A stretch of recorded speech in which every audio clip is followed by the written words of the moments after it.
আৰু লগতে মোৰ লগত উপস্থিত হ'ব পৰা ভেৰগাঁও আঞ্চলিক আচাৰ জেনেৰেল ছেক্ৰেটাৰী সঞ্জয় ভূমিজ আৰু লগতে ভেৰগাঁও আঞ্চলিক আচাৰ সমূহ কৰ্মকৰ্তা। হঠাতে আজি এটা সংবাদমেল আয়োজন কৰাৰ কাৰণ হ'ল যিহেতু যোৱা 13 অক্টোবৰ 2023 তাৰিখে আমাৰ ভেৰগাঁও আঞ্চলিক আচাৰ অষ্টম বাৰ্ষিক কৰম উৎসৱ লগতে সংগতি ৰাখি আমি ভেৰগাঁও আঞ্চলিক আচাৰ অধিৱেশন আয়োজন কৰিলোঁ। এই অধিৱেশনখন হৈ যোৱাৰ পিছত আমি পূৰ্ণাংগন দেখিবলৈ পাইছোঁ অহা 16-12 অৰ্থাৎ 16 ডিচেম্বৰ অহাকালি শনিবাৰ আৰু এখন পুনৰ ভেৰগাঁও আঞ্চলিক আচাৰ অধিৱেশন হ'বলৈ গৈ আছে।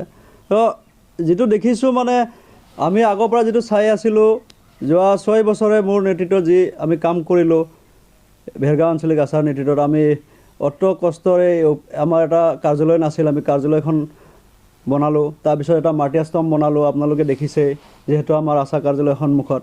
তো সেই গতিকে আমাৰ বেয়া লাগিছে যিহেতু এটা অধিৱেশন হৈ যোৱাৰ পিছতো আৰু এটা অধিৱেশন ভেৰগাঁও আঞ্চলিক আচাৰ সেইটোতো আমি কোনো ধৰণে সহ্য কৰিব নোৱাৰোঁ। আমি ৰাইজক এটাই অনুৰোধ জনাব বিচাৰিছোঁ, যিহেতু আপোনালোকে চিন্তা কৰক এতিয়া বেলেগৰ বিবেকেদি কাম কৰা, বেলেগৰ কথা শুনি উত্তেজিত হোৱা সেই সময়টো বৰ্তমান এতিয়া নাই। এতিয়া নিজৰ বিবেকেদি কাম কৰক, নিজে অলপ চিন্তা চৰ্চা কৰক। আমি ৰাইজক এইটোৱেই অনুৰোধ জনাওঁ যে বৰ্তমান সময়ত যিহেতু স্থায়ী এটা কাৰ্যালয় আছে, যিকোনো সমস্যা হওক যিকোনো কাম কাজে হওক সেই হিচাপে আমি আজি সংবাদ মাধ্যমৰ যোগেদি তেওঁলোকক জনাব বিচাৰিছোঁ, আহক আমি সকলোৱে মিলি ভেৰগাঁৱৰ স্বাৰ্থত অৰ্থাৎ ভেৰগাঁও আদিবাসীৰ স্বাৰ্থত আমি একেলগে কাম কৰিম। আৰু বাৰংবাৰ আমি এডভাইজাৰসকলক মাতি আমি তেওঁলোকক কৈছিলোঁ মিটিং মাতিবৰ কাৰণে, তেওঁলোকে বাৰংবাৰ লেটাৰ ইছ্যু কৰি তেওঁলোকক মাতিছিল, কিন্তু তেওঁলোকে কোনো কাৰণতে আমাৰ কাৰ্যালয়ত উপস্থিত নহ'ল। আৰু এতিয়া তেওঁলোকে অধিৱেশন পাতাৰ একমাত্ৰ উদ্দেশ্য বুলি ভাবোঁ, কাৰণ আগন্তুক MP ইলেকশ্যন আহি আছে, বিধানসভা ইলেকশ্যন আহি আছে, সেই উদ্দেশ্যৰে তেওঁলোকে অধিৱেশনখন পাতা বুলি আমি অনুভৱ কৰিছোঁ। কাৰণ অতদিন ধৰি তেওঁলোকে ক'ত আছিলে, ইমান দিন ধৰি ক'ত আছিলে তেওঁলোকে, আমাৰ প্ৰশ্ন মানে সেইটোৱে। তেওঁলোকক হ'লেও নহ'ব, অপ্ৰিয় হ'লেও সত্য কথা, যিহেতু আমাৰ সদৌ অসম আদিবাসী ছাত্ৰ সন্থা 2016 চনৰ পৰা ডিভাইড হৈ আছে, এটা ষ্টিফান গোট এটা প্ৰদীপ গোটৰ মাজত। আৰু 2016 চনৰ পৰা যি বিভক্ত হৈ আছে, মই 2019 চনত মই কাৰ্যভাৰ লৈছিলোঁ, ভেৰগাঁও আঞ্চলিক আচাৰ সভাপতি হিচাপে মই দায়িত্ব গ্ৰহণ লৈছিলোঁ। সেই মৰ্মে আমি স্থায়ী কাৰ্যালয় চুইট বিধি বনালোঁ। অৰ্থাৎ এতিয়া ক'ব গ'লে তেওঁ বুলি যিহেতু আপোনালোকে প্ৰশ্ন কৰিছে আমি নামটো ক'বলগীয়া বাধ্য। এতিয়া ইমান দিন ধৰি আমি তেওঁলোকৰ যি প্ৰদীপ নাগ গ্ৰুপৰ ইয়াতে কোনো ধৰণৰ কমিটি নাছিলে আমি জানাত, আৰু হয়তো আপোনালোকেও জ্ঞাত, ৰাইজেও জ্ঞাত, আমি জানাত তেওঁলোকৰ কোনো ধৰণৰ কমিটি নাছিলে। এতিয়া আমি অহাকালি যিখন কাৰ্যসূচী ওলাইছে অধিৱেশনত, তাতে পাইছোঁ প্ৰান্ত গোৱালা ভেৰগাঁও আঞ্চলিক আচাৰ সভাপতি আৰু সম্পাদক বিজয় মুৰাৰী, এনেকৈ ধৰণৰ আমি কাৰ্যসূচীখন পাইছোঁ। কাৰ্যসূচীখন আমি অবাক হৈছোঁ দেখি হেনে মানে। তো তেনেকৈ হ'লেও আমাৰ ভাল নালাগে, ইমান ধৰি নিস্বাৰ্থমূৰে আমি কাম কৰিছোঁ। যদি কাম কৰিবই আছে আহক এই কাৰ্যালয়ত মিলি হেনে কাম কৰিম, লাগে তেওঁলোকে প্ৰেচিডেণ্ট ছেক্ৰেটাৰী হওক, আমাৰ ক'ব লগা নাই, কিন্তু ভেৰগাঁৱৰ স্বাৰ্থত কাম হ'ব লাগিব, সেইটোৱে আমাৰ বিপুল দাবী মানে। তেখেতে বহুত ছিনিয়ৰ, 2006 চনত মই প্ৰাইমাৰী প্ৰেচিডেণ্ট আছিলোঁ, সেই সময়ত তেখেতে ভাইচ প্ৰেচিডেণ্ট আছিলে আঞ্চলিকৰ। 2005 চনত আমাৰ ভেৰগাঁও আঞ্চলিক হিচাপে আছিলে, তাৰ আগতে চিকাৰী বাংলা আঞ্চলিক হিচাপে আছিলে। তেখেতে ছেক্ৰেটাৰী কৰিলে 3টা টাৰ্মছ। আমাৰ প্ৰকাশ বৰা প্ৰেচিডেণ্ট আছিলে সেই সময়ত ভেৰগাঁও আঞ্চলিক, সেই সময়লৈকে ঠিকে চলি আছিলে। বৰ্তমান সময়ত তেওঁলোকৰ নেতৃত্বত যে নেকি আমাৰ তেওঁলোকৰ সহায়ত এই মাটিডোখৰ কিনা হৈছিলে আচাৰ কাৰ্যালয় বনাবৰ কাৰণে, যিয়ে নহওক তেওঁলোকে আচাৰ কাৰ্যালয়ৰ নামত মাটিডোখৰ কিনি গ'লে, সেইখিনি আমাৰ কাৰণে তেওঁলোকক আমি বহুত ধন্যবাদ জ্ঞাপন কৰিছোঁ।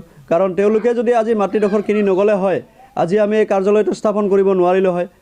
বিগত সময়ত এই কাৰ্যালয়ৰ কাৰণে আমি বহুতখিনি কথা চিন্তা কৰিছোঁ। অনাগত দিনত আমি কাৰ্যসূচী লৈছোঁ, 3 বছৰ কাৰ্যকালত আমি এটা বিৰছা মুণ্ডা ষ্টাচু বনোৱাৰ কাৰণেও আমি সিদ্ধান্ত লৈছোঁ। তো 3 বছৰৰ ভিতৰত আমি বিৰছা মুণ্ডা প্ৰতিমূৰ্তি এটা মানে ভেৰগাঁও অঞ্চলত যিকোনো প্ৰকাৰে আমি বনাওঁ এটা কথা চিন্তা। আমি এটাই অনুৰোধ জনাওঁ যে তেওঁলোকৰ পৰা আমি একো নিবিচাৰোঁ, কিন্তু আমাৰ এটাই অনুৰোধ যে ৰাইজৰ স্বাৰ্থত কাম কৰিব লাগে। কিন্তু ভেৰগাঁও অঞ্চলটো ভেৰগাঁও আঞ্চলিক হিচাপে কোনো ধৰণে ডিভাইড হৈ কাম কৰাটো আমি নিবিচাৰোঁ মানে। ৰাজনীতিৰ চক্ৰছায়াত হয়তো খুলিবও পাৰে বা তেওঁলোকৰ উদ্দেশ্য কি, কিন্তু চাব গ'লে আমি এইটোৱে গম পাওঁ যে আগন্তুক যি নেকি আমাৰ MP ইলেকশ্যন আহি আছে, তাৰ পূৰ্বে যিহেতু অধিৱেশনখন হৈ আছে, তো আমাৰ নিশ্চয় ধাৰণা সেইটোৱে ক'ব লাগিব ইলেকশ্যনৰ কাৰণেই। সেই নিস্বাৰ্থ মৰ্মে ভেৰগাঁও আঞ্চলিক আচাৰ স্বাৰ্থত আমি কাম কৰি আছোঁ, ভেৰগাঁও ৰাইজৰ স্বাৰ্থত কাম কৰি আছোঁ।